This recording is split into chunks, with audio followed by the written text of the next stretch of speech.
All right, so this is Megan Ware. I'm going to call to order the Striped Bass Board meeting today. I do want to just start out with a moment of silence for those who were impacted by the Baltimore Bridge tragedy this morning, particularly thinking about those who were injured or are still missing. So a moment of silence for them, please.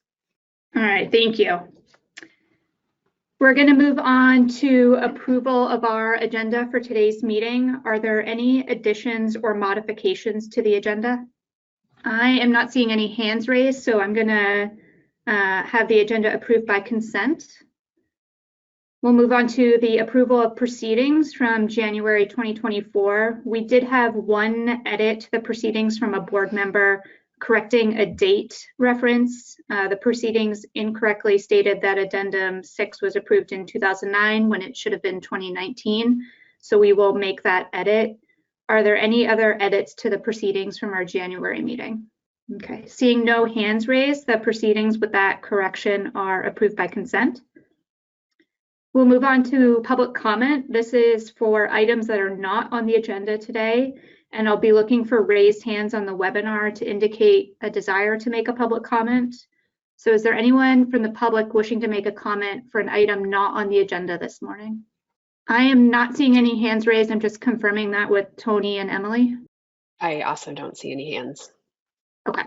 We will move on to our agenda item number 4 then. So this is considering the addendum to state implementation plans. It is a final action. We're going to have a technical committee report from Tyler Grabowski and then a plan review team report from Emily. And then we'll move into questions and discussion. So I will turn it over to the TC report. Thank you. So yeah, I'm going to present on the addendum 2 area specific measures for New York, Pennsylvania, and Delaware that was reviewed by the TC. Next slide, please. So the TC met via webinar on March 4th, 2024, and reviewed these 3 analyses for addendum 2 area specific recreational measures for the Hudson River fishery in New York, the spring slot fishery in the lower Delaware River and estuary for Pennsylvania, and Delaware's summer slot fishery in the Delaware River and Bay. All 3 states did submit measures estimated to achieve at least a 14.1% reduction for these fisheries.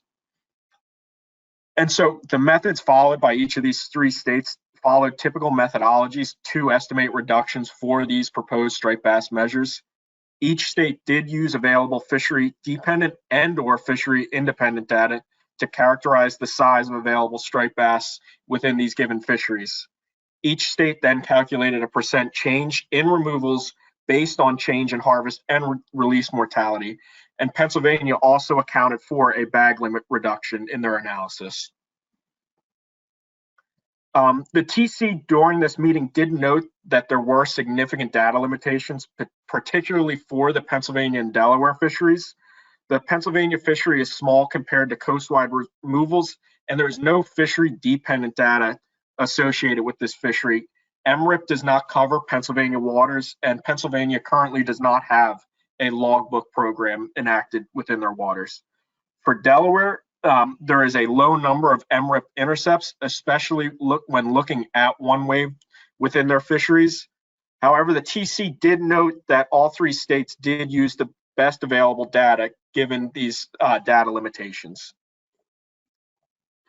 So moving first to the New York's Hudson River fishery, the TC did not have any concerns with the analysis used by New York. And following the TC meeting on March 4th, it was confirmed that a non-compliance measure has not been applied for this analysis, nor for the PA or Delaware analysis in the past. So that was just one minor thing that was brought up during the TC meeting that was confirmed following that meeting. And so currently, New York's Hudson River fishery operates between April and November, and the current measures is 1 fish from 18 to 28 inches. New York is proposing to reduce that to 1 fish from 23 to 28 inches, achieving an estimated reduction of 14.9%. Next slide, please. Pennsylvania conducted an analysis on their spring slot fishery, and the TC in the initial feedback during that meeting recommended revisions to these initial analysis. First, it was recommended that a 25% estimated savings when reducing the bag from 2 fish to 1 fish be applied, and then also to apply a multiplicative reduction equation to account for a simultaneous change to the slot and the bag limit. Following the resubmission of this CE proposal, the TC had no concerns with the revised analysis. And the fishery in Pennsylvania is a spring slot fishery from April and May. The current measures is 2 fish from 21 inches to less than 24 inches.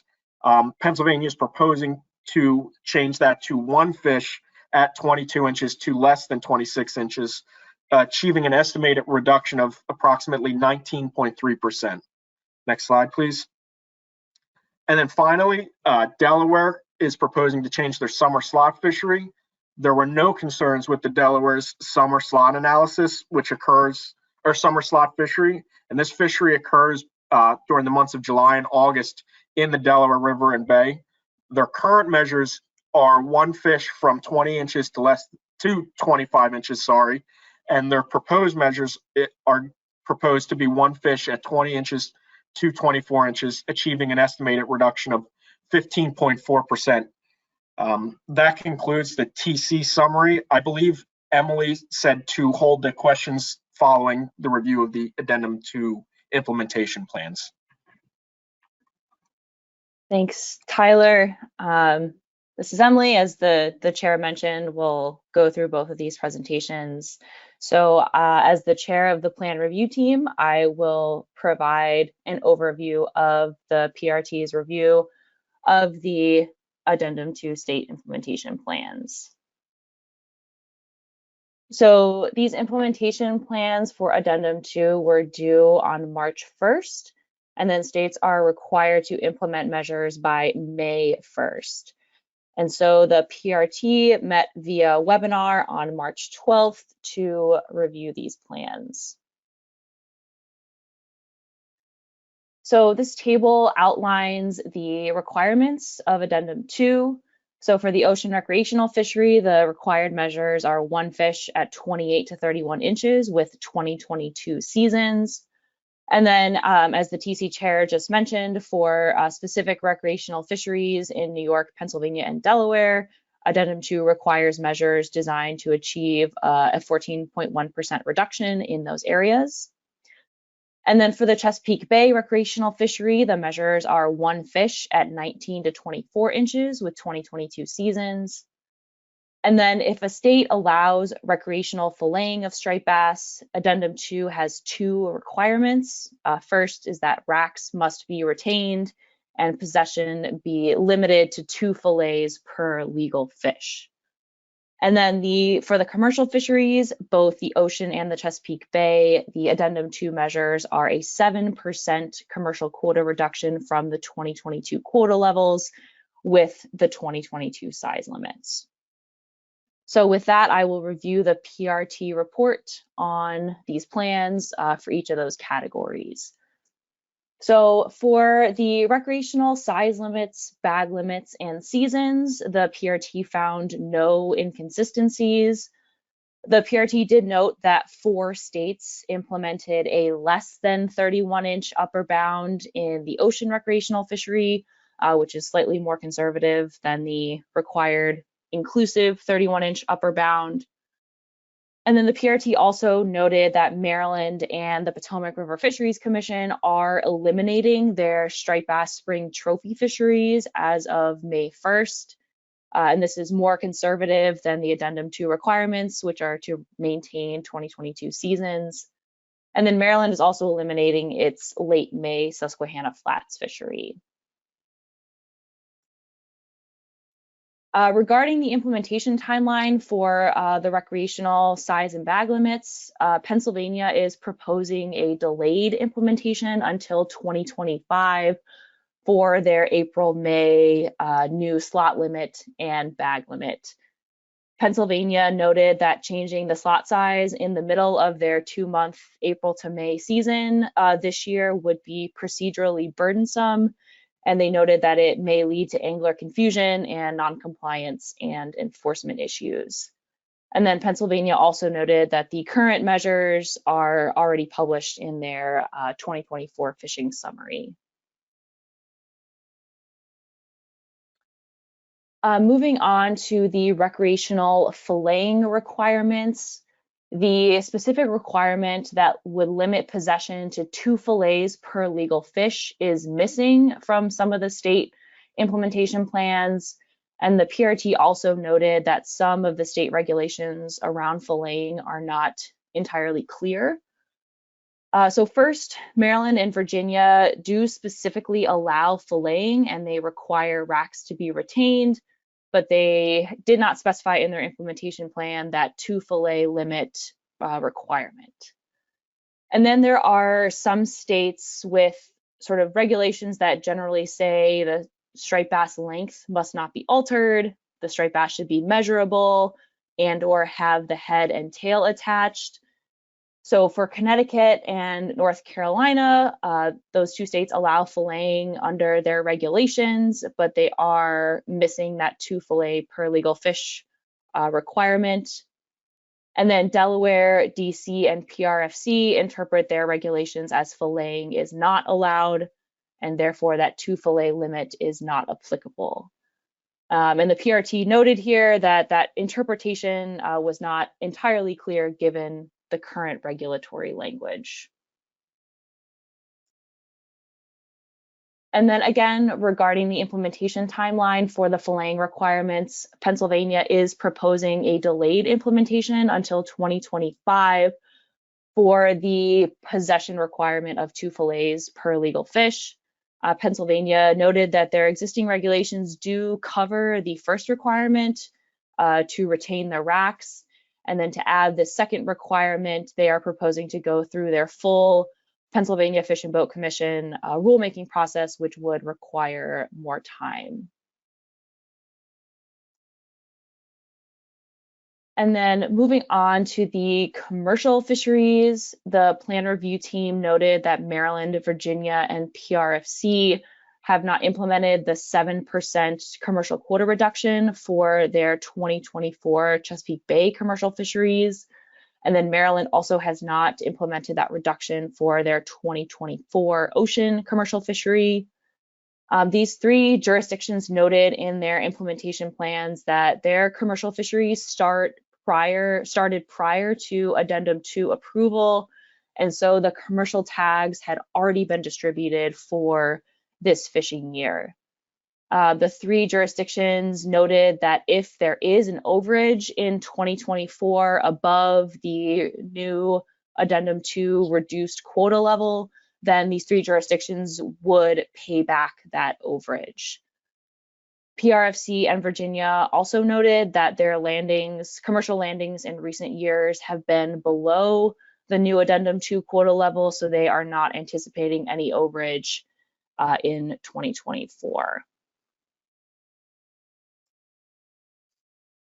And then regarding the payback of those potential overages above the Addendum 2 quota levels, Maryland and PRFC noted that if an overage occurs in 2024, then that overage would be deducted from their 2026 quota. Those 2 jurisdictions noted that the 2025 quota will have already been distributed to permit holders before the end of this year, so the deduction could not happen until 2026. The PRT noted that this is inconsistent with Addendum 2, which requires that any overage be deducted from the state's quota in the following year. So in this case, that deduction would be in 2025. And then finally, the PRT didn't find any inconsistencies regarding the commercial size limits, which are the same as the 2022 size limits.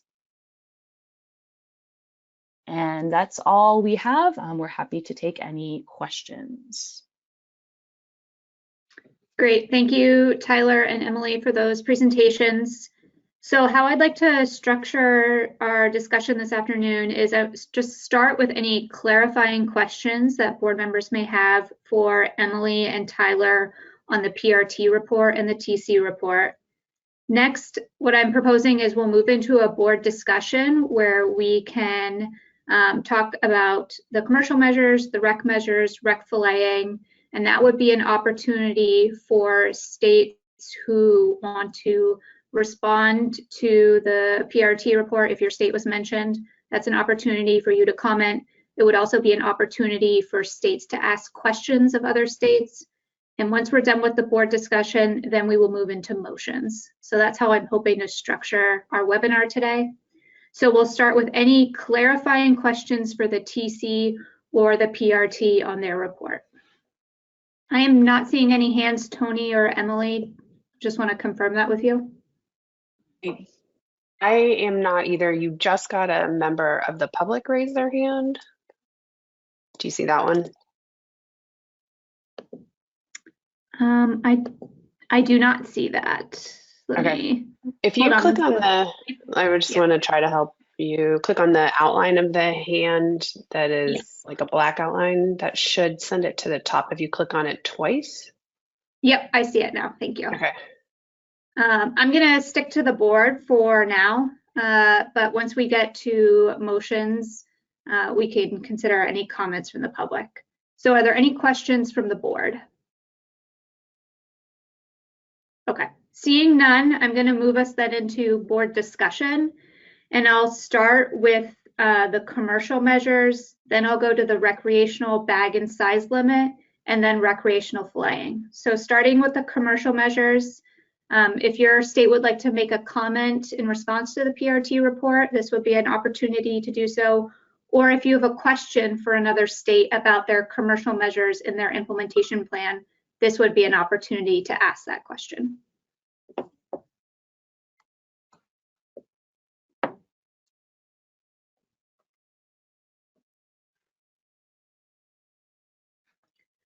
All right, Roy Miller, I see your hand up, so go for it. Thank you.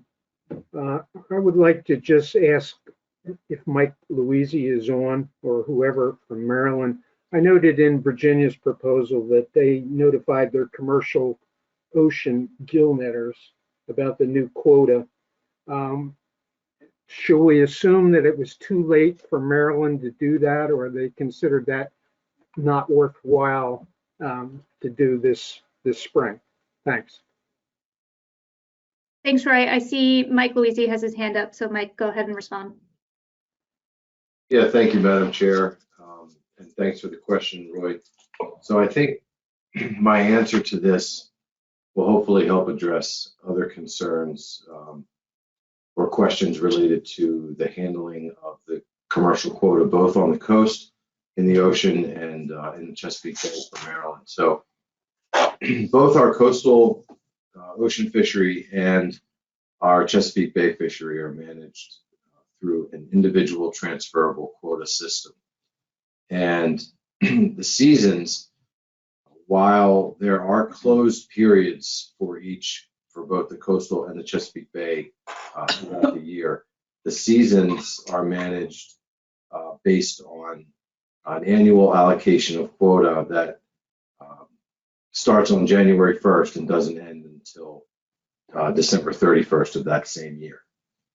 So I guess to Roy's point, once we sent out the permits and the tags associated with the 2024 fishing year to our coastal fishermen, that season began on January 1st. And because Addendum 2's actions came at the end of January, and the season had already started, we were not able to make adjustments to the quota that was already distributed. And we don't distribute the quota based on any type of gear type. The quota is an individual quota to each permit holder, and they can use whatever means that are legal throughout that course of the year to harvest those fish. And this goes along with the Chesapeake Bay as well. Once a permit holder starts the year, they may be able to harvest their actual quota within a day or two if their quota is small enough. Specifically along the coast, the quotas, individual quotas, can be quite small, given that we have 50-ish people that we permit, and the quota is only about 85,000 pounds, give or take. They can harvest that very quickly.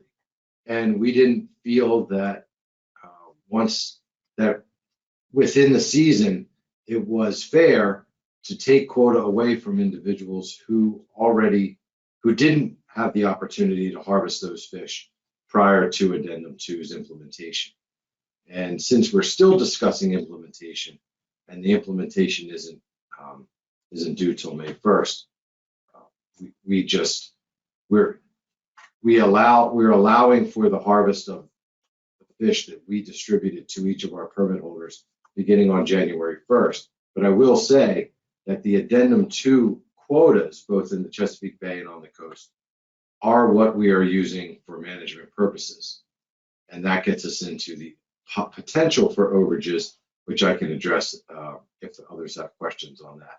But I hope that helps answer your question, Roy. And I added the Chesapeake Bay part of it in there as well, because we're handling both similarly or the same. Thanks, Mike. Roy, I'm going to go back to you. Did that answer your question?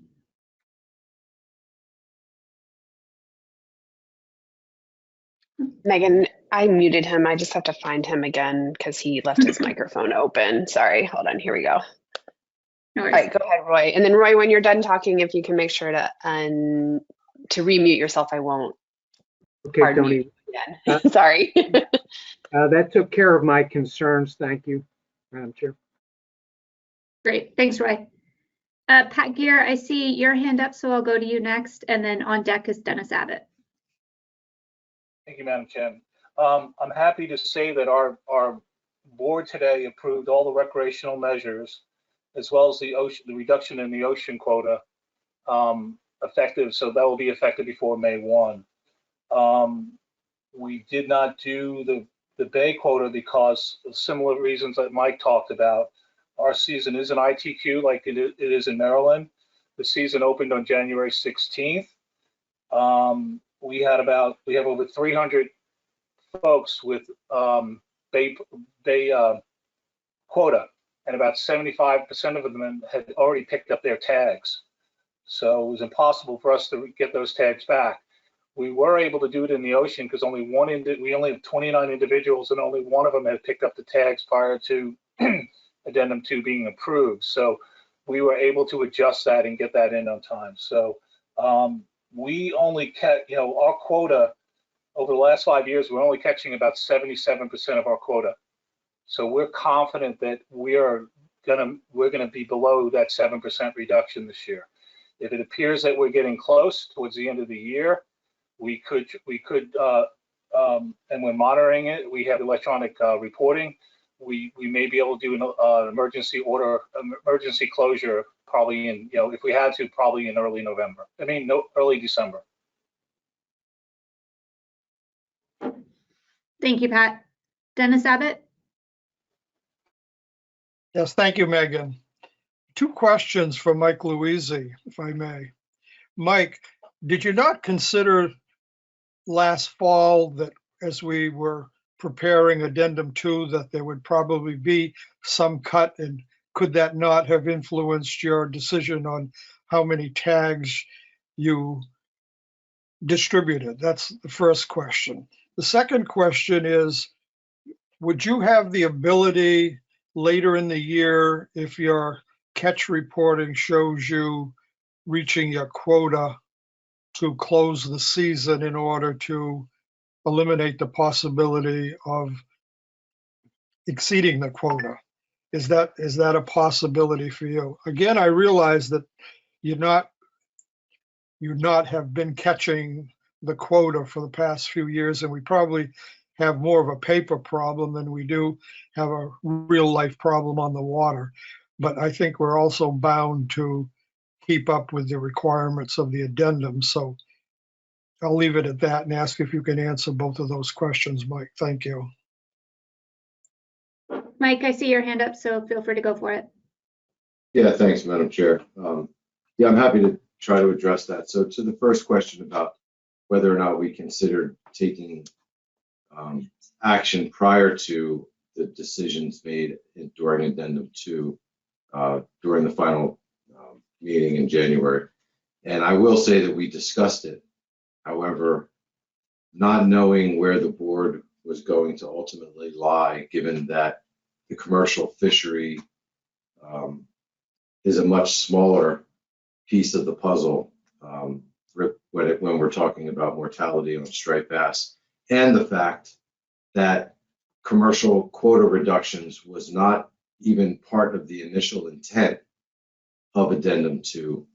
We didn't feel back in October, November, that we were in any position to try to hold quota back to guess about what the board was planning to do come later that year, I guess first early of next year, early 2024. So the other complication to that is that some of our permit holders receive very small amounts of quota.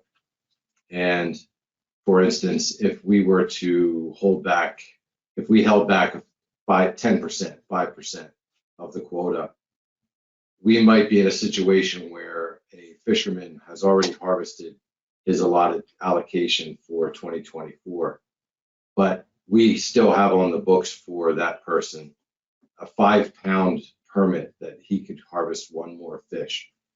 And the administrative burden of distributing that, sending one tag in the mail to someone, was more than what we wanted to do for upwards to between 800 and 900 individuals.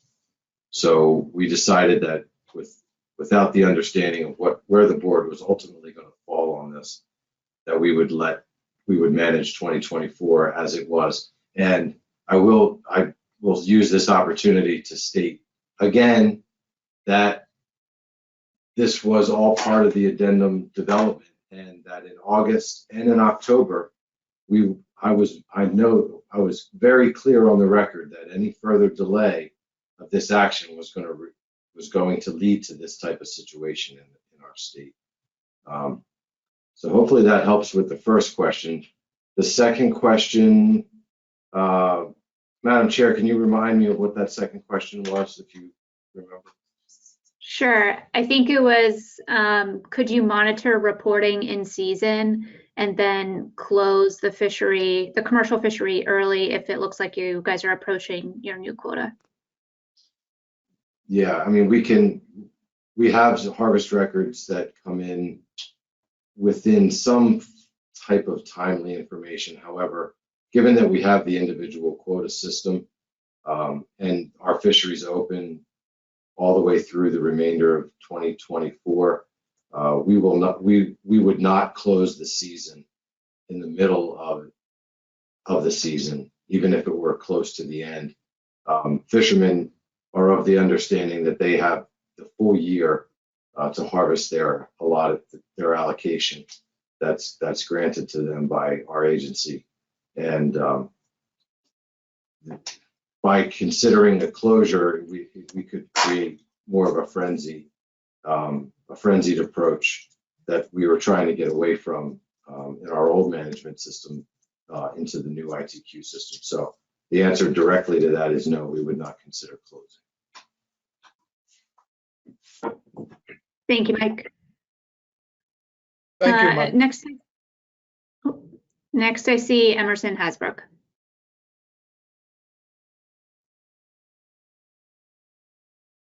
Thank you, Madam Chair. Can you hear me?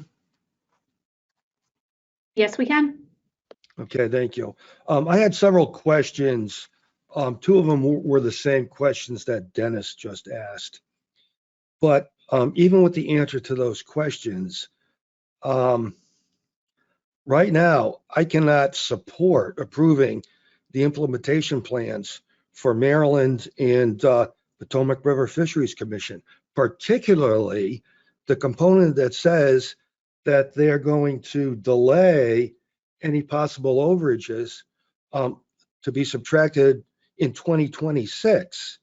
And I haven't heard anything from Maryland. We haven't heard anything from PRFC yet, but I haven't heard any good reason for Maryland as to why, as we get close to 2025, they can't issue a reduced number of ITQ allocation and wait to see what the 2024 landings actually are, and then make a final adjustment of the ITQ allocation sometime in 2025. Seems to me that there's an opportunity here for Maryland to take action in 2025 if need be. They're just not willing to do it.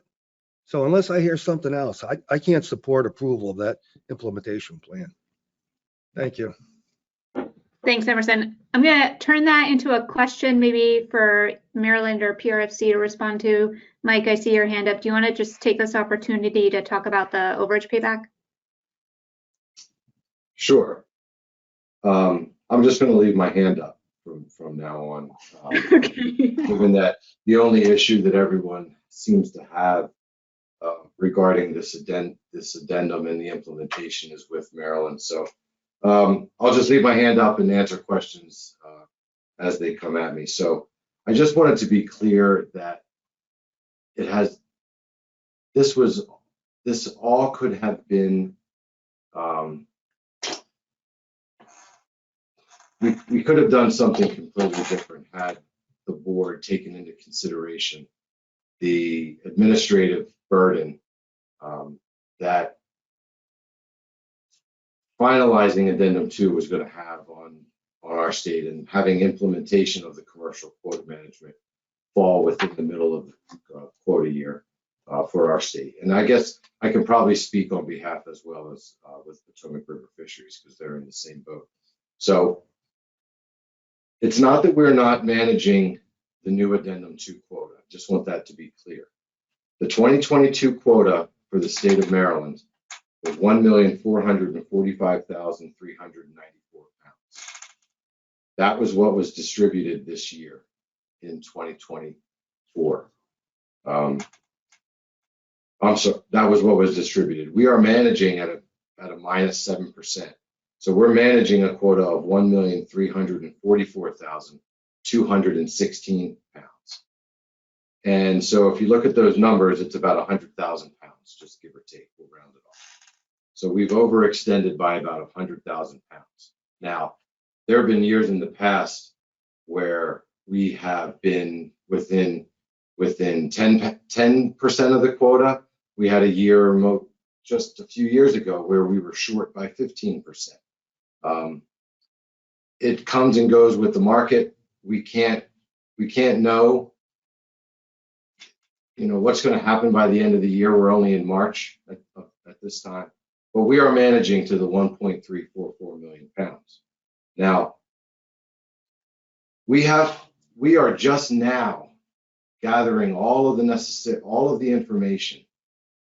So in March of 2024, we are just now getting our information together from the harvest reports from 2023, collecting of tags, getting harvest reports, and we'll know within a matter of maybe a month what the final catch was for 2023. And it'll be April of 2024 when we know that. We have to begin the process of getting our quotas distributed to our fisheries, which begin on January 1st. Usually we start around in October, and November is kind of the time when we start sending the mailings out, we get the tags distributed, we get our permits sent. So in October of this upcoming year, we're not going to have, we may have some idea of where the catch lies as it compared to previous years, but we're not going to have any way to predict what the overall catch is going to be. So the fact that we have to start preparing as early as we do in this upcoming year, our intent is to send out the 1.344 million pounds, which is the addendum 2 quota with the 7% reduction. And then by April of 2025, we'll have a much better handle on any overage, if an overage even occurs. There's no way to predict whether or not an overage is going to occur or not. I know Virginia and Potomac River have stated in their implementation plan that they don't believe it will. And I could say the same thing. I don't think it's going to happen, but it could. We could go over, and then that will be accounted for in the following year. Now, I started all of this by saying that we're talking about 100,000 pounds. That would be if all 7% was harvested and we actually caught the full amount of quota that we distributed this year, 7%. In comparison to all the other mortality along the coast that we're trying to address, and the uncertainties around addressing it through the mechanisms that we've put in place.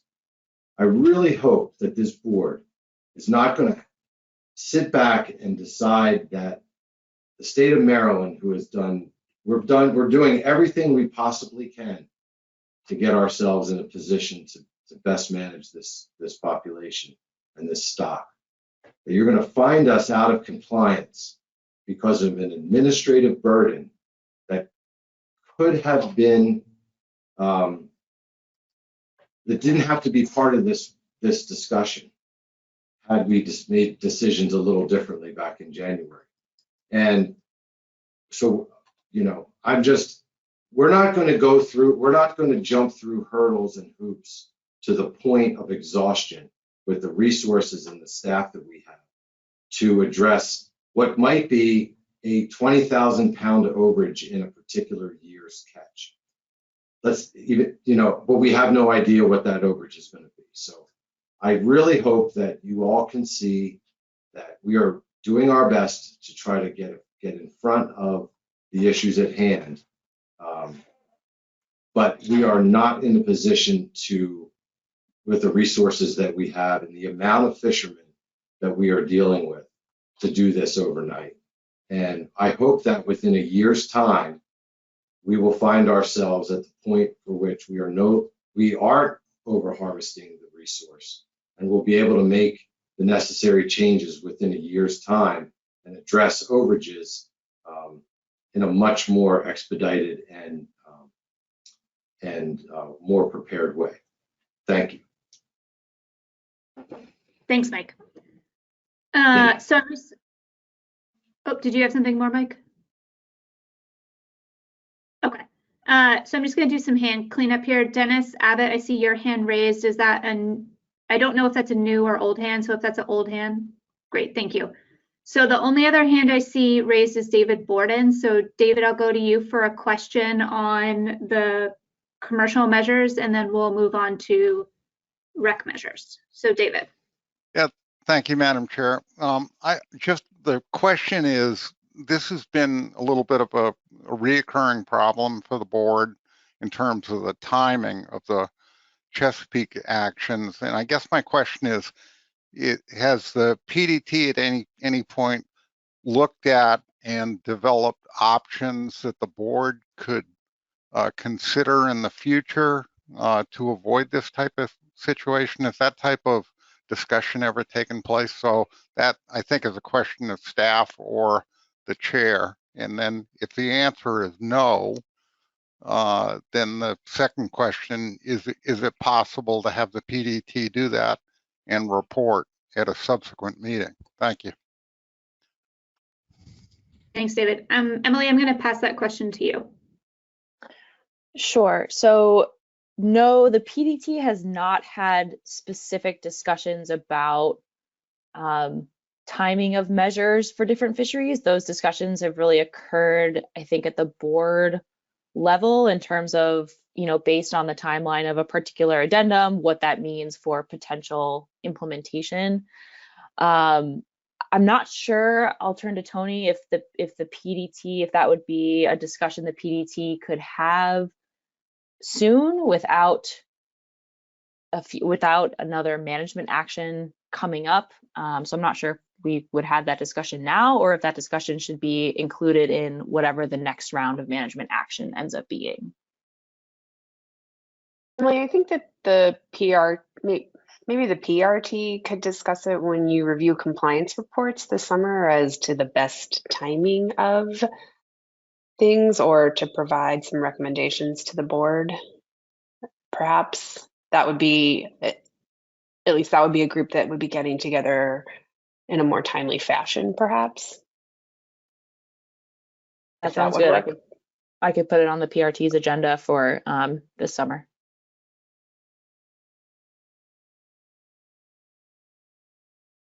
All right.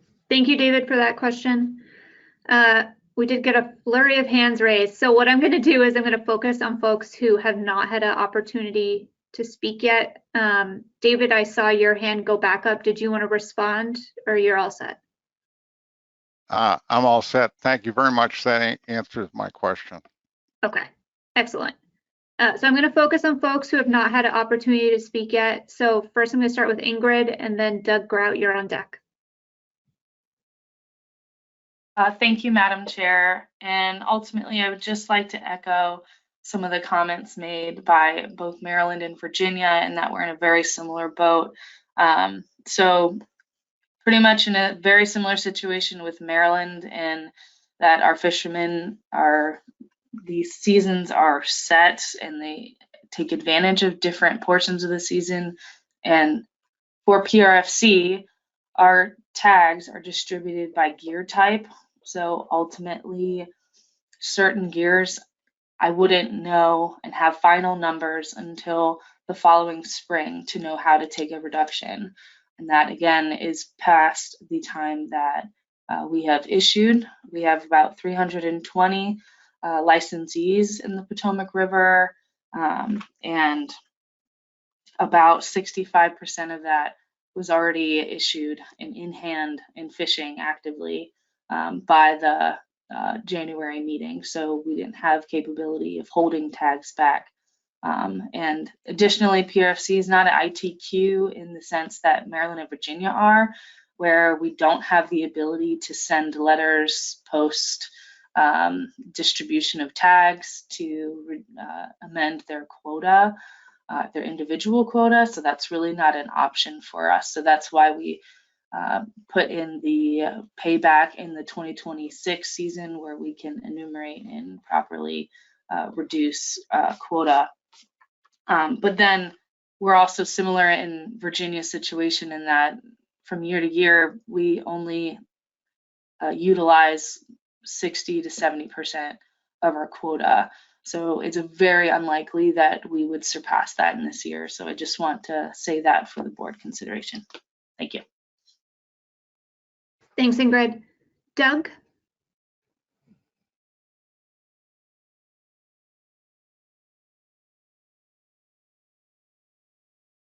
There we go. Thank you. One thought I had regarding the 2-year payback of the any potential 2024 overage.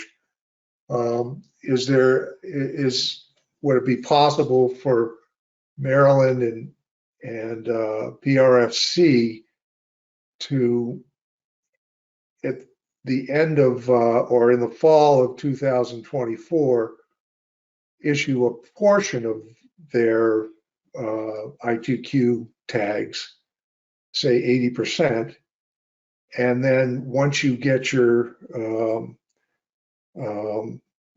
final harvest tallies for 2024, if there's, you would then apply any overage or non-overage, and then issue another amount of tags to make up for what the final quota is. That way we can have the 2025 payback, which all the other states have been able to accommodate here for many years, as a matter of fact. And if there is, it seems like there is a mechanism, it's just whether, it seems like there are ways that you could do it.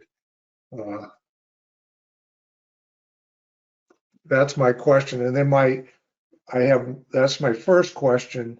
And the second question is, in the future, the way the proposal stated, it sounded like every year into the future, it would be the same 2-year payback, or as I think the wording you used, the next applicable year. Does that mean that it may, if you go over in future years, say in 2025, that you wouldn't pay back till 2027 and so on?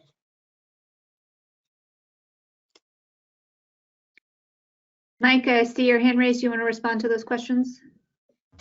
Yeah, sure. Thank you, Madam Chair. So what I'll say is that there's a way to do anything, but whether or not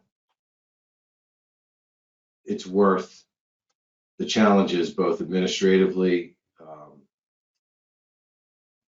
and worth the challenges to our resources, is another question. And so what I would say, and while I understand what everyone's discussing about this payback, the challenges that we would face in doing 2 permit issues, along with our transferability of quota, with tags coming from the distribution center, not from the state agency, but through the company that we order our tags from, at an individual number per person. The administrative burden is going to be too great. And I'm going to follow this up with a question. So last year we did an emergency action. It was the first emergency action I've ever been a part of during my 10 to 15 or so years of working with this board. Everyone is so concerned right now about the payback from what could be a insignificant, biologically insignificant amount of fish in a future year. What's the accountability for all of those who you just keep pressing and pressing and pressing on this commercial fishery? What's the accountability on the recreational fishery? We have no idea what the recreational fishery is going to catch this year.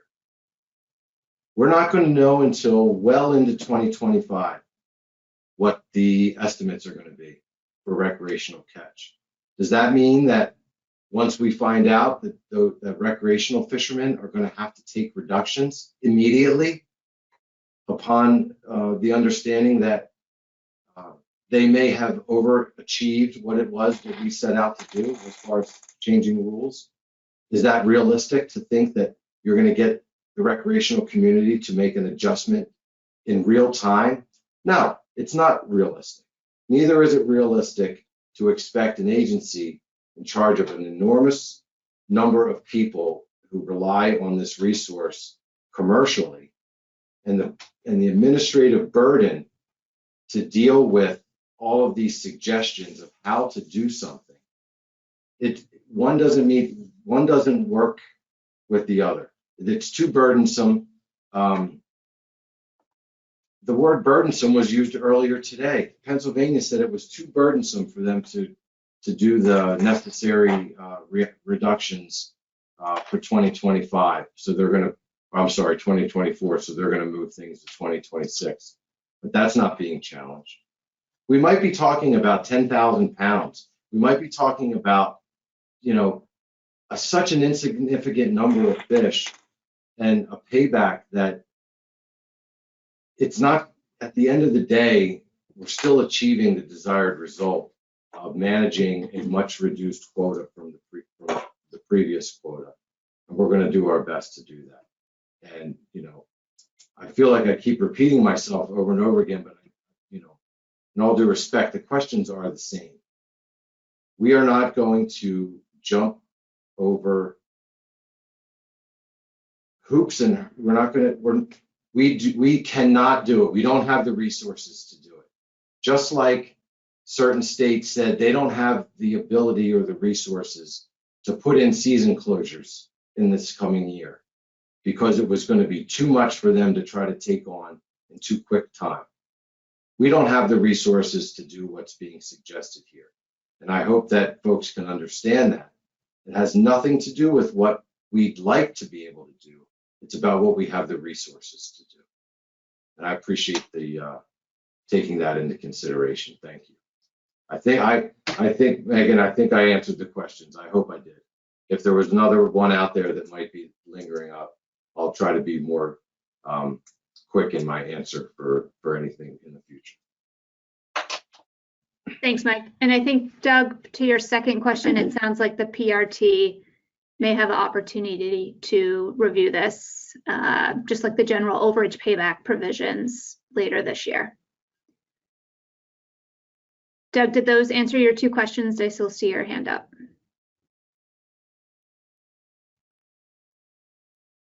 Okay, excellent. So we've had a pretty robust discussion on the commercial measures. I'm going to move us on to the recreational measures in the implementation plans.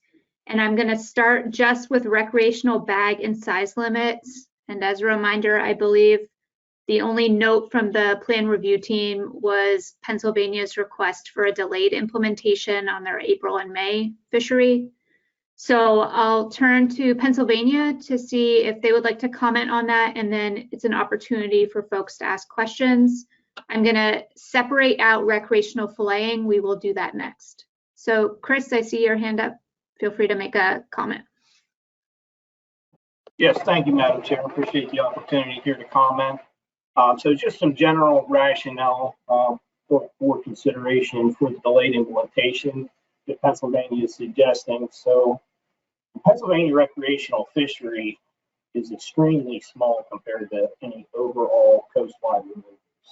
To use the word that I just heard from Mike Luisi, biologically insignificant.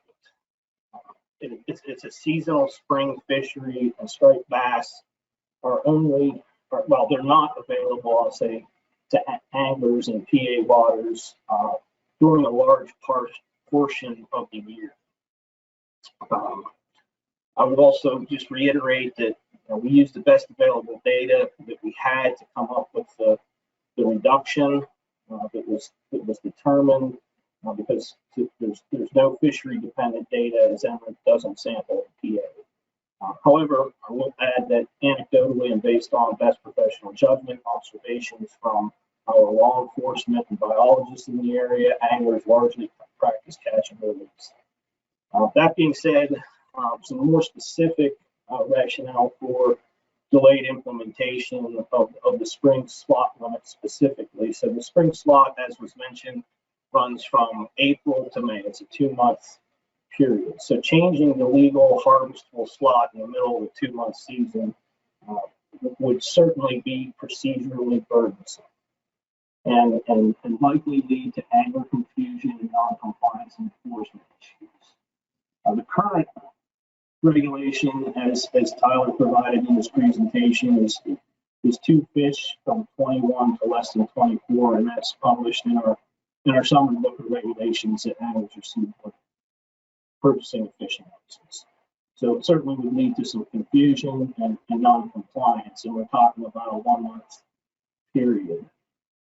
States have been required to achieve the 14.1% reduction, and the proposal estimates based on the analysis done in Pennsylvania was overshot that and was estimated to be 19.3%. The ocean slot, I will note, and I believe it might have been noted in the briefing materials or in presentations, is a slot limit of 28 to less than 31 inches, so it's certainly more conservative than what is being required. And so this is why we're proposing to implement a 1 fish to 22 inch to 26 inch slot, up to less than 26 inch slot limit, beginning the next spring slot period in April 1st of 2025 through the normal rulemaking process that we go through in Pennsylvania, which would be, we would propose this to our Board of Commissioners in July at our commission meeting, like assuming that it goes, asking to send it out for public comment and come back with it in October for final rulemaking with full implementation in the 2025 fishing. So I hope that answers some questions. I'll save any comments on the rationale for delayed implementation of the recreational filleting allowance until later, unless you prefer I address that now. Thanks, Chris. Yep, I'll have you hold your comments on the recreational filleting till our next topic. So thank you for that. Dennis Abbott, I see your hand raised.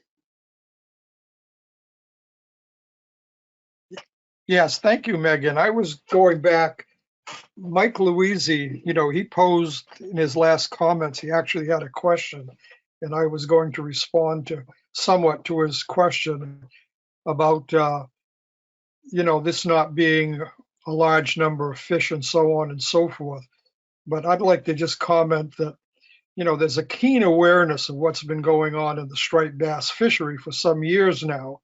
So everyone's aware and concerned with what may happen. So I don't think that we can say there isn't a lot of effect. It goes back through the years of always making these minor changes.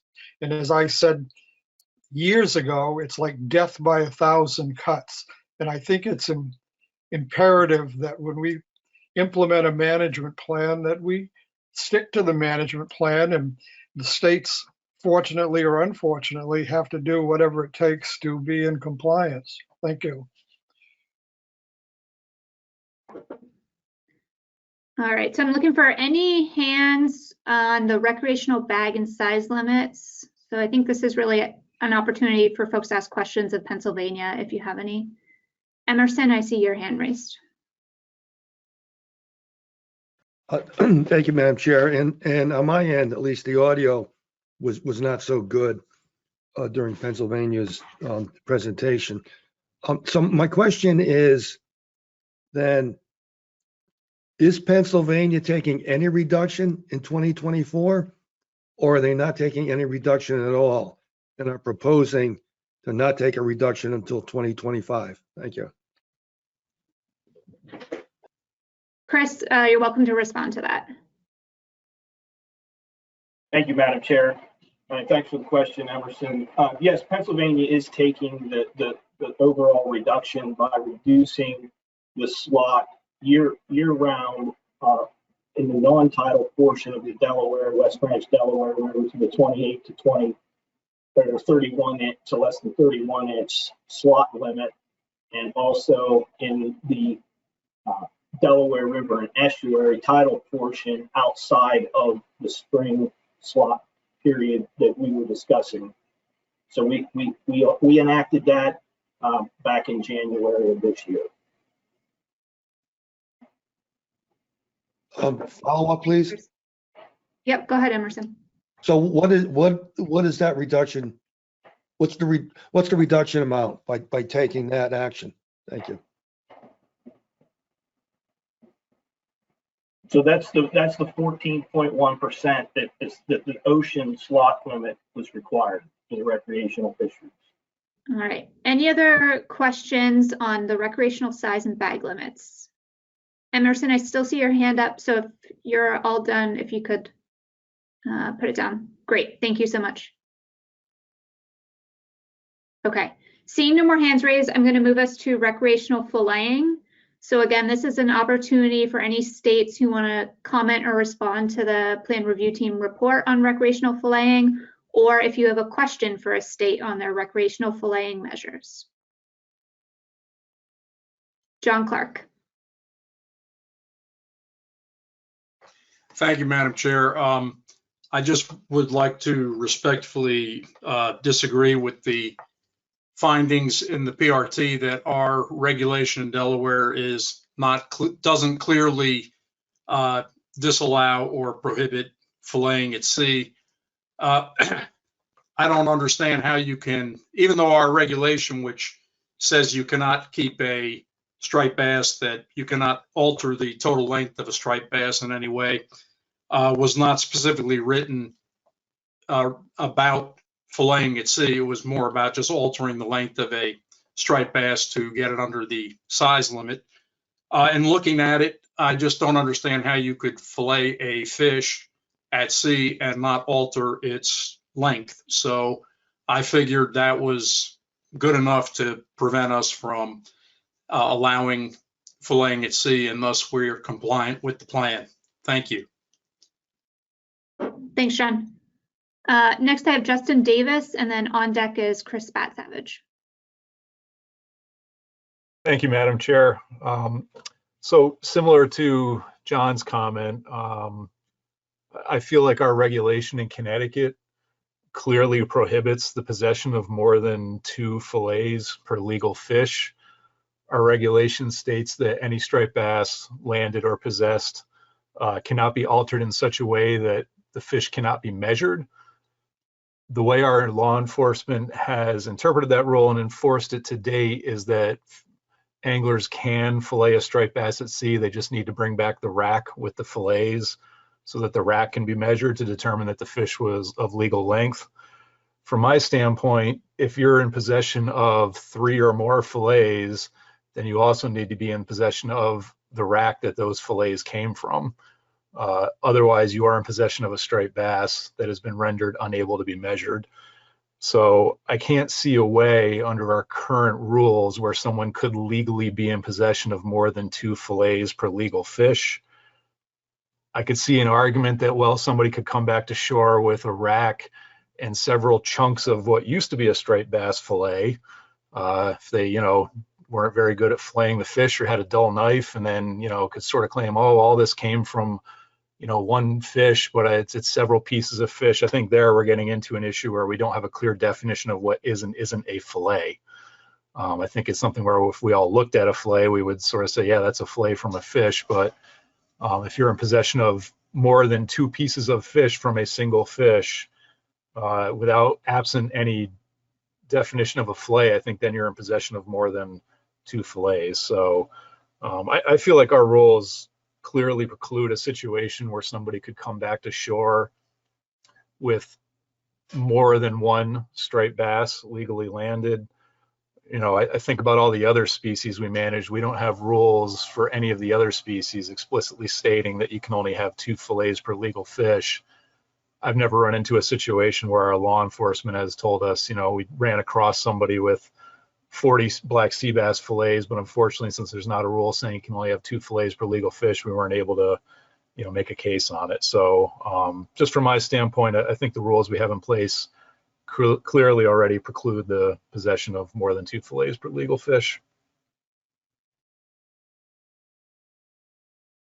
Thanks, Justin. So I have Chris Batsavage, and on deck is Ingrid. Thank you, Madam Chair. Yeah, similar to what Justin explained for Connecticut and North Carolina, the way our mutilated finfish rule is enforced is if somebody had 3 fillets of a fish that had either size or bag limit, and there was only one intact fish carcass, then Marine Patrol would write a ticket for not having that second fish carcass. It would be how that would work. However, if need be, we could add that specific requirement for possessing the fillets to our ocean striped bass proclamation to remain in compliance. It wouldn't apply to the other species that are enforced under our mutilated finfish rule, but we do have the administrative ability to make that change by May 1st if necessary. Thanks. Thank you, Chris. Ingrid, and on deck is Pakir. Ingrid, you may be muted. Sorry about that. Thank you, Madam Chair. I just wanted to echo John Clark's comments, and it's same language with PRFC, that you cannot alter the species in any way that it cannot be measured. And when it comes to our enforcement, it's understood that there is no at sea or shoreside filleting. So we just feel that our language is sufficient for that. But that's my comment. Thanks. Thanks, Ingrid. Pat Gear, and on deck I have Chris Kuhn. Thank you, Madam Chair. And we actually have a whole regulation 580, which is alteration of fin fish, which mentions that it has to be identifiable, and the length should be available as well. And we also have that information, similar information in our striped bass regulation. So we kind of feel that we have what we need to make this work. I mean, you have to have you have to bring the rack back with you, like other states have said as well. So we feel we it's in two different places and two different regulations, so I think we're covered. Thanks, Pat. Chris, and on deck is Mike Louisi. Thank you, Madam Chair. So similar to the rationale for Pennsylvania is similar to what we heard from Justice Davis and Chris Pat Savage, in that I believe our current regulations cover the requirements in Addendum 2. However, our plan is to clarify those through the normal rulemaking process, as I described with the recreational slot. So currently, it's unlawful to possess fish in any form other than whole or having the entrails removed while on shore along the waters of Pennsylvania on board a boat or dock or pier, launch area, or parking area adjacent thereto. And fish may only be processed fully if they're being prepared for immediate consumption, or we have the provision in there that a charter boat operator or fishing guide may process the fish at any time. However, the racks must be retained, and a certificate of transfer to the customer has to be made when the fillets are given to the customer on shore. So we think we have it covered, and our implementation plan is to address that a little bit better in beginning effective January 1st, 2025. Thanks, Chris. Mike Louisi. Thank you, Madam Chair. Just to the filleting rule. So we were holding off, waiting for the PRT to provide us some feedback on the language that we already have in place regarding limitations for striped bass filleting on board chartered vessels. But given the feedback that we got, we're in the process now of implementing additional language to the rules that were provided in our implementation plan, which will state that an individual may not possess more than 2 fillets per legal fish on board a vessel. And so we're in that, we started that process, and it'll likely come to fruition in a couple months. So I just wanted to give the board a heads up on that. Great, thank you for the update, Mike. And I'm sorry, Madam Chair, when you get to it, if you want to come back to me, I'd be happy to make a motion for the approval of the plans, the state plans, if you want to come back to me. Okay, thank you, Mike. I'm gonna just finish up our discussion, and then we'll move to motions. So are there any other questions or comments on the recreational filleting portion of the implementation plans? Okay, not seeing any more hands, I am going to move us into the motion part of our agenda today. So Mike Louisi, you mentioned that you have a motion ready to go. Well, I was hoping that you or staff may have had a canned motion that I'd be prepared to provide for a purpose of discussion.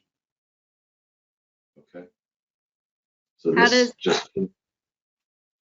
yeah, I think I can make that motion and speak to it if I get a second. The motion would be moved to approve Addendum 2 state implementation plans as discussed today. Thank you, Mike. Steve Train, I see your hand raised. Is that a second? Yes. Thank you, Steve. All right, Mike Louisi, I will let you speak to the motion. Okay, thank you, Madam Chair. So there were some questions that were raised today, all good questions. And I think that no matter where we find ourselves in situations like this, because we are a group of individual states, there's always going to be some issue with process. There's going to be some issue with the administrative workload that accompanies any type of actions like this, especially for a species that is as in a high-profile position as striped bass. So, with all of that said, I think that from what I've read in the implementation plans by the states, all the states are making a fair attempt to try to get the implementation of Addendum 2 done as quickly as possible. There are hurdles. There are some uphill battles to still face. I think down the road we can, as it was suggested, perhaps take on management action to try to find ways to help states or plan for changes with striped bass through management actions to be on a cycle that would allow for the implementation of those necessary changes in a, with a timeline that is more readily handled by the administrations that have to put this together and the agencies that have to do the work. So I'm comfortable with where we are, and I'd like to. I hope others can see it that way. And but that's all I have. Thank you. Thank you. And I just want to note for the record, Mike, you did mention that Maryland is implementing regulations for the 2 fillet language. So I'm viewing that as under the umbrella of as discussed today in this motion. So just so that's clear on the record. Steve Train, as a seconder, do you want to make any comments? I'll try to do it real quickly. I don't think that what we have is perfect. I think Mike did a very good job reflecting the situation, the problems people have in administration. I know I've heard that from Maine before in the past, that you just don't have the capacity, or we don't have the capacity to do some of the things years ago with logbooks. It took us a while to catch up. And I think it reflects that we are the ASMFC. We are not National Marine Fisheries. We do not come down heavy-handed and expect everything to be followed according to what we put out. We give states a chance to adapt or make small changes and meet the requirement. And I think that this addendum implementation plan will do that. Like I said, it's not perfect. There'll be a chance to correct things, I hope, but it looks like we've moved in the right direction. Thanks, Steve. So we'll move to board discussion. Mike Armstrong, I see your hand raised. Thank you, Madam Chairwoman. I would like to move to substitute a motion. Okay. I think you had sent staff that language, so just give them a second to put that up. I did.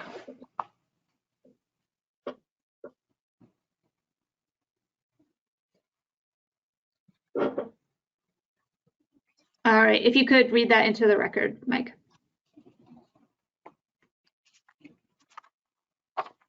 Move to substitute to add with the following exceptions: Connecticut, Maryland, Virginia, North Carolina. Not planning to adopt the 2 fillet per legal fish possession limit rule for recreational filleting allowances. Pennsylvania, not planning to adhere to the May 1 implementation deadline. In Maryland and PRFC, not planning to adhere to the commercial quota overage payback provisions for deductions to occur in the following year. These jurisdictions must submit revised implementation plans by April 12th, 2024. The Management Board will review and consider approval of the revised state implementation plans at its May 1st, 2024 meeting. Thank you. And just before I get a second, Mike, I think with the motion to substitute, we would need to add into the first part of the phrase there, move to approve the addendum to state implementation plans with the following exceptions. I'm just looking to Emily or Tony to confirm that. Megan, it could just be a motion to amend to add. I think that would be Okay. our easiest fix. Okay, sounds If good. that's all right. We'll do a motion to amend. Mike Armstrong, if you're okay with that.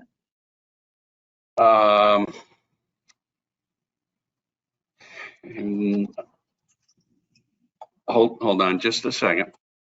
Yeah. I think if it's a substitute, we would just keep the first part of the underlying motion.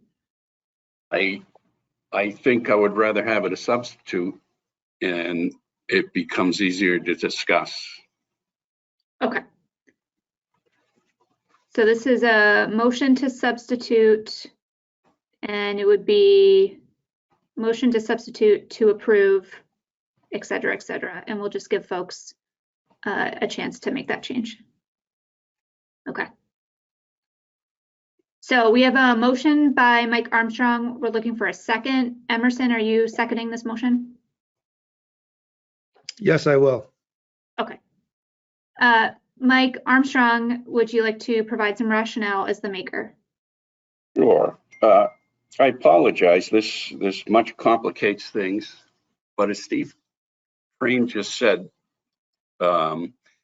this isn't perfect, and his opinion is it should go forward. My opinion is it's imperfect enough that we should be looking at items individually and voting on them. For the fillet rule, you know, the states have made a good case. I expect an amendment perhaps on that.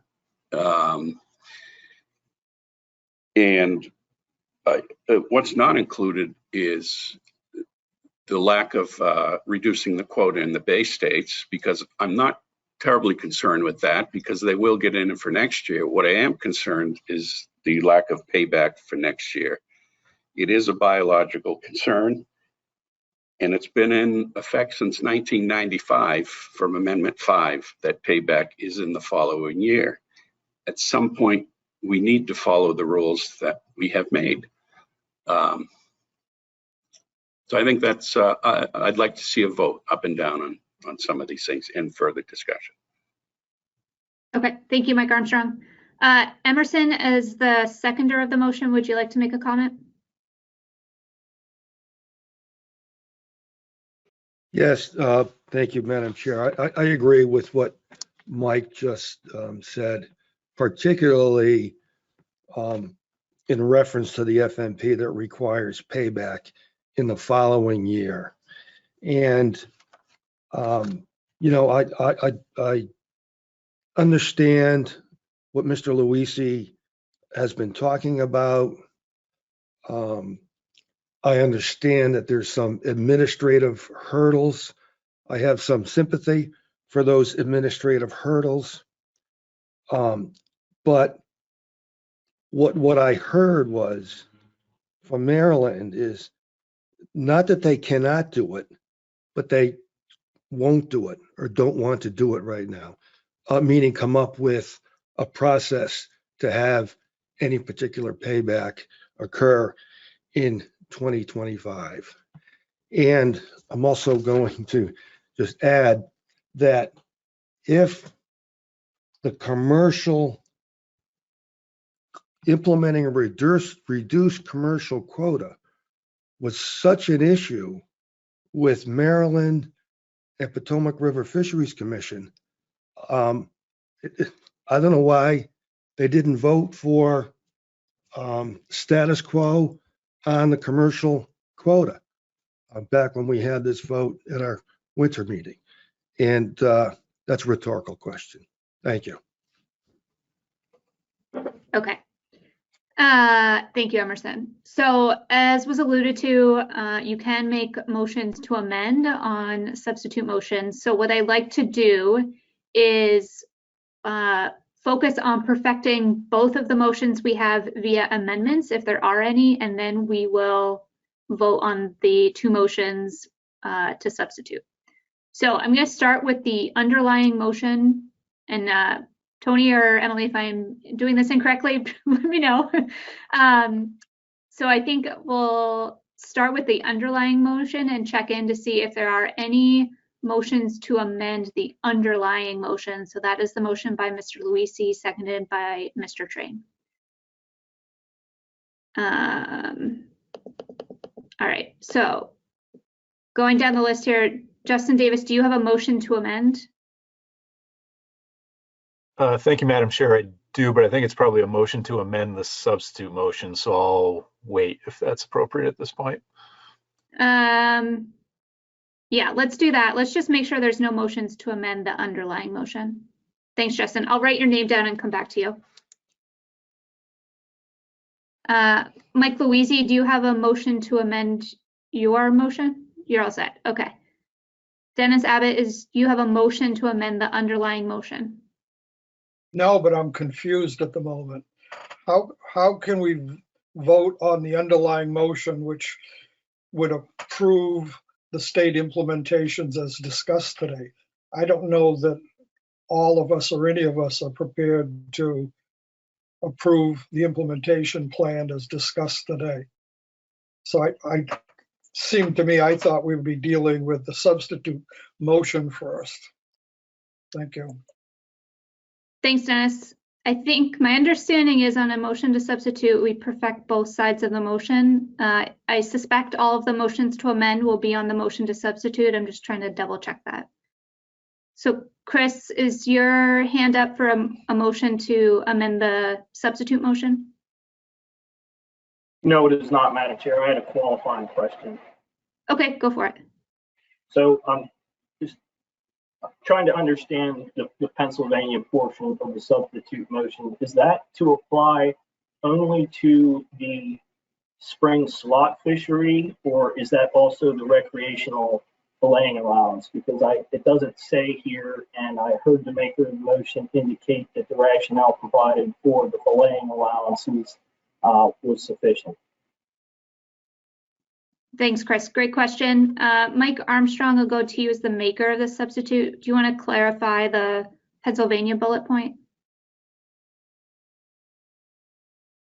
Yes, my mistake. Pennsylvania should have been in that.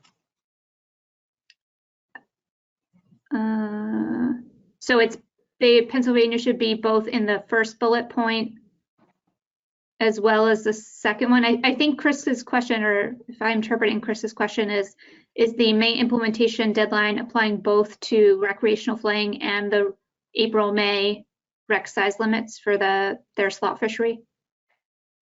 I think it would apply to both. I think the cleanest would be to keep Pennsylvania where it is and also add it to the first line. Okay. Emerson, are you okay with that as a friendly? Yes, I am. Okay, and Chris, does that clarify for you how Pennsylvania fits into this motion? Yes, it does. Okay, excellent. Thank you for the question. Okay, so we're now going to work on perfecting the substitute motion. And Justin, I know you had mentioned that you had a motion to amend the substitute.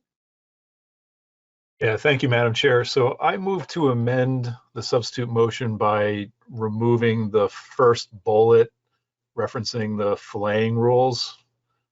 Hopefully that's clear enough. Okay, if you could read that into the record, Justin, what staff has written on the board, and then we'll see if there's a second. Sure. Move to amend the substitute to remove the first bullet point on recreational filleting rules. Thank you. So we have a motion from Justin. Is there a second? I am not seeing any other hands raised, so I'll just ask one more time. Is there a second? Chris Kuhn, are you seconding the motion? Yes, I'll second the motion for discussion. All right. Justin, would you like to provide some rationale? Thank you, Madam Chair. I can understand the intent here, but it's clear to me from Connecticut's standpoint and from the arguments that were made by other states when we were discussing this issue that the states referenced here have rules in place that clearly prevents someone from legally landing more than 2 fillets per legal fish just based on a logical interpretation of the rules. So I don't really think this is necessary to meet the intent of the addendum. So that's why I'm moving to amend to remove this bullet point. Okay, thank you, Justin. Chris, as seconder, would you like to make a comment? No, I don't have any further comments. Dr. Davis said it well. Thank you. So we've had a lot of discussion on the rec filling measure so far. So I'm looking for any new comments on the motion to amend the substitute. And Justin, if I could just have you lower your hand when you get a chance. Thank you.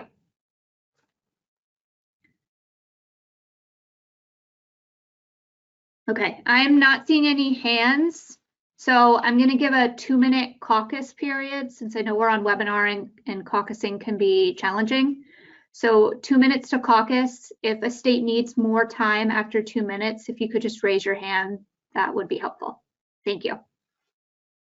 Okay. So those are our 2 minutes. I don't see any other states with their hands raised. So I am assuming folks are ready to vote on this. If we could just move the timer to the side or up a little bit, I'll just remind folks what we're voting on. Thank you very much. So this is a motion to amend the substitute to remove the first bullet on recreational flaying. So a yes is voting in favor of amending the substitute to remove the first bullet. We're going to vote by a raise of hands. So if each state's administrative commissioner or one commissioner from each state should be raising the hand. So all those in favor of the motion to amend the substitute, please raise your hand. Okay, I have Rhode Island, Connecticut, New Hampshire, Delaware, Maine, Virginia, District of Columbia, Massachusetts, Pennsylvania, and North Carolina.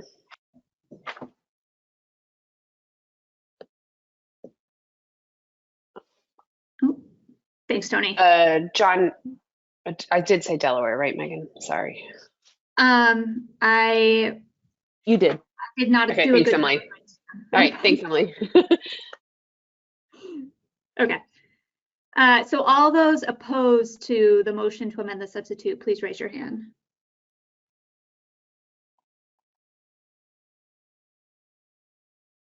I'm just waiting for the hands to settle. I have New Hampshire, Potomac River Fisheries Commission, New York, Maryland, Virginia, and Massachusetts. I thought they voted before, but maybe I'm misremembering. Yeah, New Hampshire already voted yes to amend the substitute. You have your hand up, so I'm going to take it down for you. So is it just Potomac River Fisheries Commission, New York, and Maryland? Yeah, that's right.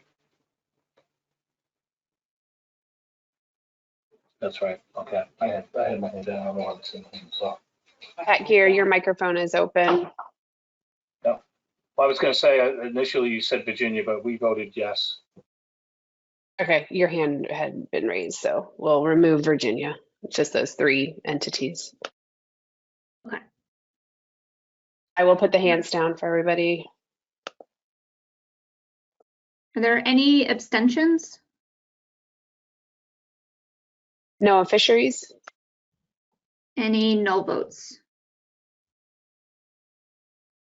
New Jersey. Okay. Emily or Tony, I will look to you for a vote count. I'm not sure I got all of the yeses. And Emily, can you just make sure we had everybody that's here? I'm sorry, that was a little confusing with the hands going up and down. I've got it. So we have 15 voting members here today. So we had 10 in favor, 3 opposed, 1 abstention, and 1 null. Thank you, Emily. So the motion to amend the substitute passes. So we'll give staff a moment to amend the substitute, and then we will see if there are any other perfections to the substitute. Okay, so this is now our amended substitute. Are there any other motions to amend the substitute? Chris, go ahead.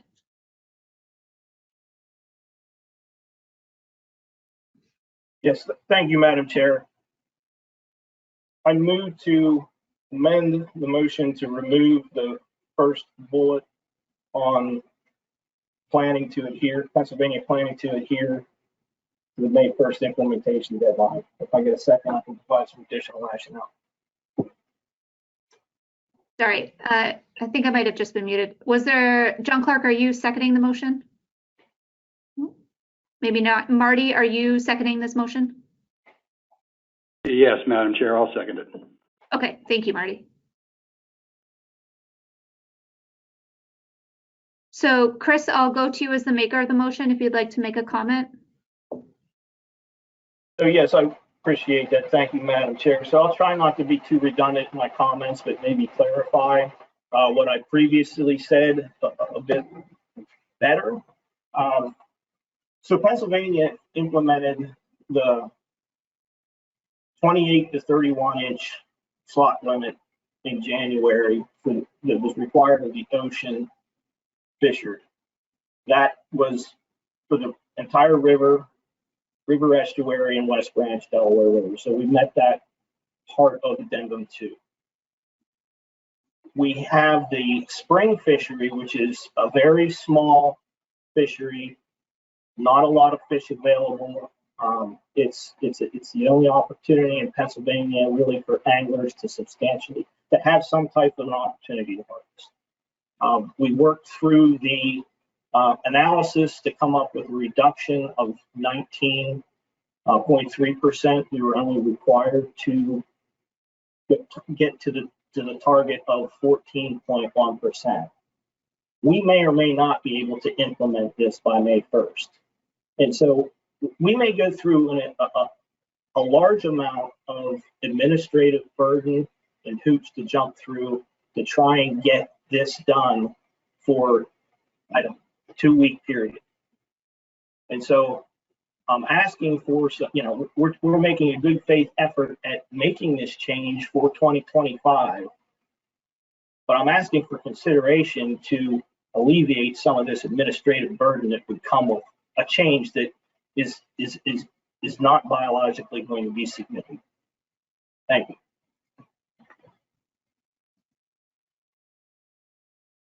Thank you, Chris.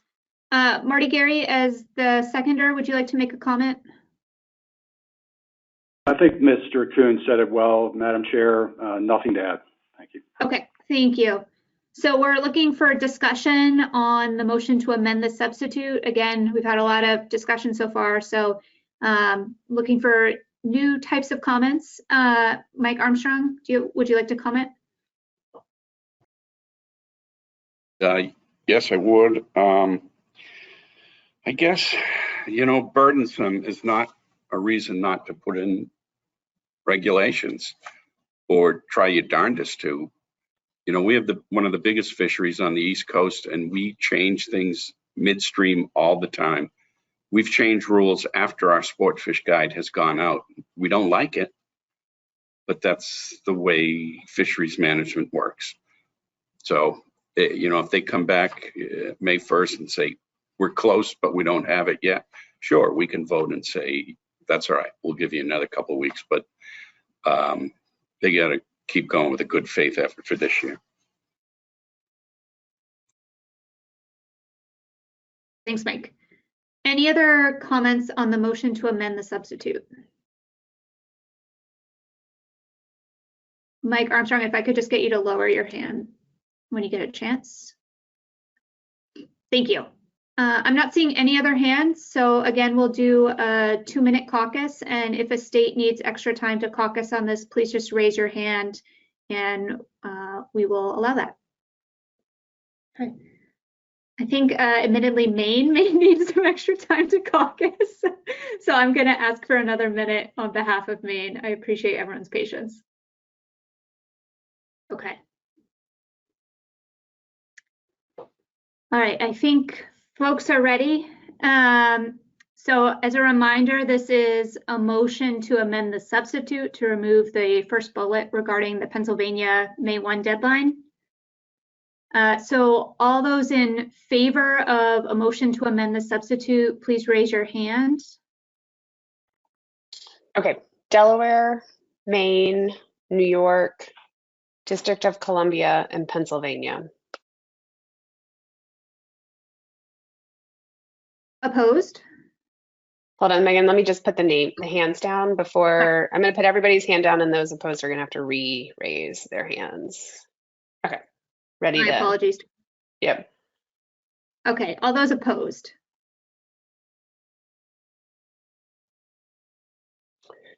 Rhode Island, New Hampshire, Potomac River Fisheries Commission, Virginia, New Jersey, Massachusetts, and New York. I mean, sorry, and North Carolina. Okay. Any abstentions? No fisheries. And any no votes? Connecticut and Maryland.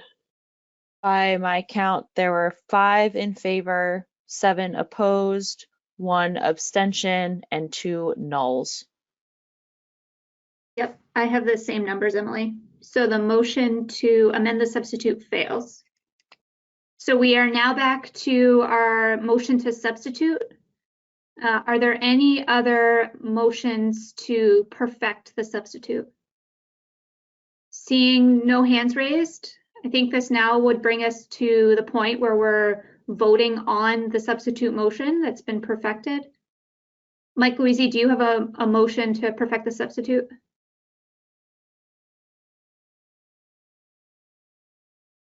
Mike, if you're talking, you're muted. I'm sorry. I hope, Madam Chair, I don't have a motion to perfect the language, but I would hope that there'd be an opportunity to speak to the motion and address some of the things that were brought up by the maker and the seconder, in opposition to this motion. I don't know if you're planning to allow for discussion or not. I am, yeah. Let me just set the stage here and then I'll go to you, Mike. So we're now to our perfected motions to substitute. So this is a discussion on the motion to substitute. So if there's any discussion, I know we've had a lot, but any new ideas, or it sounds like reactions to previous comments, now would be the opportunity to give those. And Mike Louisi, I see your hand raised. Yeah, thank you, Madam Chair. I'll try to be quick. In my comments, I've already had a few opportunities to address some of the concerns related to Maryland's fishery as it's highlighted here. I think the focal point, based on the previous vote, has to do with Pennsylvania and then Maryland and Potomac Rivers plan for the commercial quota overage payback. And I want to make the statement, in all due respect to the folks around the table, the hard work that they all put in to managing fisheries on the East Coast. We have lost our way. If we are at the point in time right now where within a matter of a year's time, we have not only gone through the process of establishing emergency regulations within our state, addressing an addendum that was finalized not only just a few months ago, that has the impacts that it does, not only to the fishermen, but the positive impacts to the resource, and the complete lack of caring on behalf of this board in regards to the burden that this puts on the agencies that have to go through the process of making sure that all of these provisions get done. My original motion was, as Mr. Train said very eloquently, it was a first step at trying to take action in the positive to help this resource come back around. And by continuing to press the issue on things that just aren't biologically significant, at the end of the day, this board is missing the bigger purpose. There are unintended consequences to delaying action in October to take final action on an addendum in January. There are unintended consequences, and one of them is one of the things that we're addressing here today regarding administrating Maryland and Potomac River Fisheries commercial fishery. There was a comment made earlier by Mr. Hasbrook about the state of Maryland doesn't want to do it. It's not that we don't want to do it, Emerson. It's that we can't. We don't have the resources to juggle the amount of needed administrative detail to handle something like this within the season that's currently operating. We need to be able to address the concerns that have been raised by this board over time and address any commercial overages during an upcoming year when we can actually make the change and do it in an effective and an efficient way. The other point that was made was, why didn't we support status quo on the commercial fishing reductions if we knew this was going to be a problem? It's because we didn't think that that was the right thing to do. We felt that the commercial industry was part of the overall picture for Maryland, for striped bass management on the East Coast. And we felt that it was responsible on our part to support some form of a reduction. This, in my opinion, is the board just seems lost in this detail. And I really, really hope that we don't find ourselves having to go back to the drawing board to put together an implementation plan, which I'll tell you now will likely not address the concerns that have been brought up here today by the state of Maryland to allow for the approval of our plan. If our plan isn't approved as is, there is nothing we can do. We're not going to be able to accomplish that task. And that's a whole nother question. I like Steve's comment about possibly down the road, we can take some additional issues like this into consideration and try to improve what we currently have. We also have an assessment report that's going to come out in a matter of months where we might be doing this all over again. I sure hope that this board will vote no on the substitute and approve the state implementation plans as we discussed today, with all the best intent by all the states to accomplish the tasks at hand. Thank you. Thanks, Mike. Are there any other comments on the motion to substitute before we go into caucus? Seeing no hands raised, we're going to go into a 2-minute caucus and then we will vote on the motion to substitute. Okay, that was 2 minutes. I'm not seeing any hands raised requesting additional caucus time. Just a reminder, we're voting on the motion to substitute. So a yes vote is in favor of the substitute and a no vote is opposed to the substitute. So all those in favor of the motion to substitute, please raise your hand.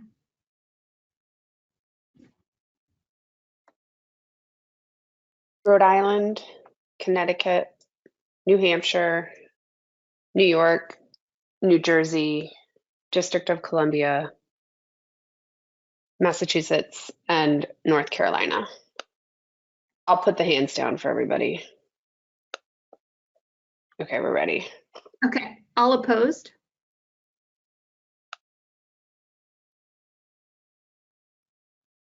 Maine, Potomac River Fisheries Commission, Maryland, Virginia, and Pennsylvania.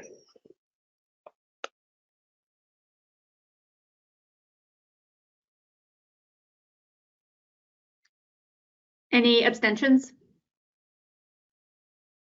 No fisheries. And any no votes? Delaware.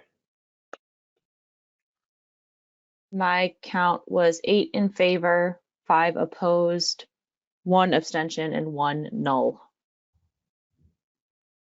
Yep, I have the same count, Emily. All right, so the motion to substitute passed. We'll give folks a moment to get that back up on the screen. Okay, so this is now our main motion. Are there any, is there any other changes that folks want to propose to this main motion? If not, we will take a 2-minute caucus and then vote on the main motion. Megan, not a change, but Emily, can you take, it's now a property of the board, so the makers and seconders go away since it was substituted. Perfect, thank you.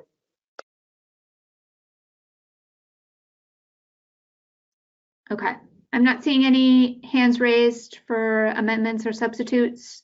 So we'll do, again, a 2-minute caucus and then we'll vote. Okay, that was 2 minutes. I don't see any hands raised, so I think we're ready to vote. All those in favor of the motion, please raise your hand.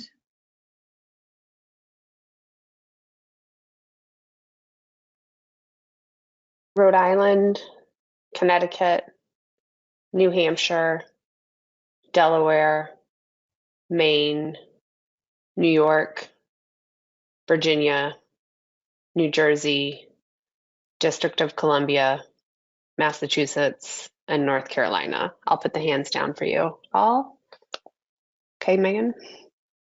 Thanks, Tony. All those opposed?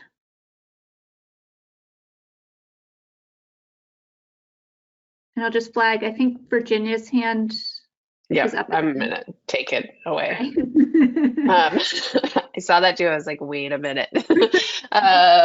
Potomac River Fisheries Commission, Maryland, and Pennsylvania. Okay. Any abstentions? No fisheries. And any null votes?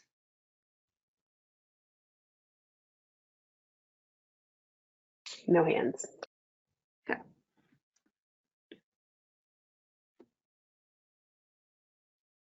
I had 11 in favor, 3 opposed, 1 abstention, and 0 null. Yep, I have the same count, Emily.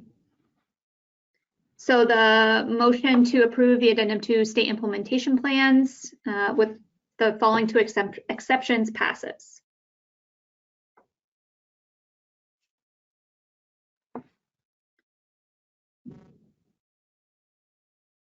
So I believe that concludes the business we needed to complete today. Emily, I'll check in with you. Is there anything else on the implementation plans the board needs to discuss? Megan, I just want to flag for you that Mike Luisi has his hand up, and now Marty Gary. Okay, let me just check in with Emily, and then I will go to you, Mike, and then Marty. Thanks. Nope, nothing else. Just reiterating what's in the motion. Based on this motion, these 3 jurisdictions will be submitting revised implementation plans by April 12th. And then this will be on the board's agenda for the spring meeting to consider approval of the revised plans. Okay, thank you, Emily. Mike Luisi, I see your hand up. Yeah, thank you, Madam Chair. I hope this is the proper venue to have, or at least ask this of the of staff. And I was hoping not to have this conversation here today. But I'm now sitting here thinking about the comments that have been made on the part of Maryland, and looking at a revised implementation plan.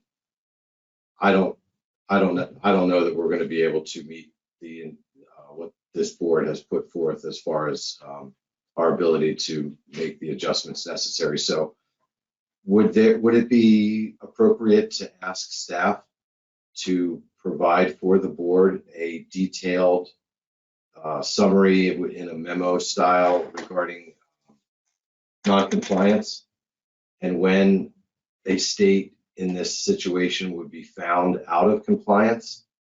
Would it be upon the implementation date of the addendum, or would it be upon having to follow the regulatory process of a reduction payback in 2025?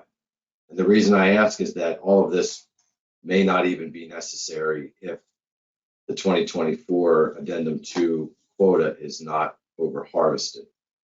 So if we left things the way they are, would Maryland be considered out of compliance? I guess that's my overall question. And maybe I'm asking it for Potomac River as well, but those are things that I'm definitely going to have to answer to after this meeting. Thanks, Mike. I see Bob Beal with his hand up, so I will pass that question to him. Yeah, thanks, Megan. Can you hear me? Okay, I'm in a hotel lobby. Yes, we can. Okay, great. I like hanging out in these places. So Mike, we can easily put together a sort of step-by-step process for non-compliance and what that means. However, it's up to the board when they decide they would like to suggest to the secretaries of Commerce and Interior that a state is out of compliance. In other words, Maryland is given the opportunity to bring something back at the May meeting, and then some of these conversations that we had today will be reviewed and we'll look, see what's included in the proposal from Maryland. And I think part of that conversation at that meeting would be, what you just said, that in reality, the likelihood of an overage from Maryland is going to be an important part of this discussions relative to non-compliance findings by the commission, which would be forwarded off to the secretary. So, we can do step-by-step process, but timing-wise is solely up to the board and ultimately up to the commission rather than just the board itself. So, I'm not trying to duck your question. I'm just saying, there's more conversations to be had before we go down the road of non-compliance. Happy to answer any questions if you have them, Mike. Yeah, that helps, Bob. Yeah, thanks, Madam Chair. That helps, Bob. I've just been trying to field questions during this meeting about when Maryland could be found out of compliance, whether it be at the next meeting in May or upon not being able to comply with Addendum 2 for reduction, taking the reduction in a follow-up year. And so I guess for now, the next step would be for May to figure out where we might be by then. That's what I took from your conversation. I think that's what I'll pass along. Yeah, that's correct, Mike. Thanks, Bob. Thanks. Marty Geary, I see your hand up. Thanks, Madam Chair. I thought I had a simple question, but hopefully I'll state this correctly. So we come back in May and we see revised implementation plans, and let's say we approve them. Do we know what the implementation date would be for those revised plans? Could they be different for Pennsylvania versus Maryland?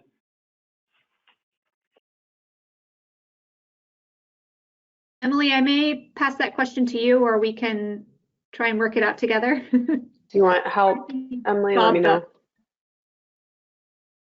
Yeah, go for it, Tony. Okay, so Marty, I think it, will be sort of at the pleasure of the board. Again, the board will review the implementation plans. It is right now we're stating that they need to adhere to these implementation dates of May 1st. That state may ask for help. I heard Mike Armstrong say earlier today that it's the intention, his intention is for these states to do their best of their ability to try to get these measures in place by May 1. And if these states, cannot do so, then they should come forward and say why they couldn't do it, but they tried to do it. And then the board will take that into consideration when they're reviewing the implementation plans at our May 1st meeting. Does that answer your question, Marty? It does. Thank you, Tony. Appreciate it. Thank you, Madam Chair. Good question, Marty. Any other questions before on the implementation plans and what has happened today before we look to adjourn the meeting? Okay, I'm not seeing any. We did not have any other business at the beginning of the meeting, so I think at this point we're just looking for a motion to adjourn.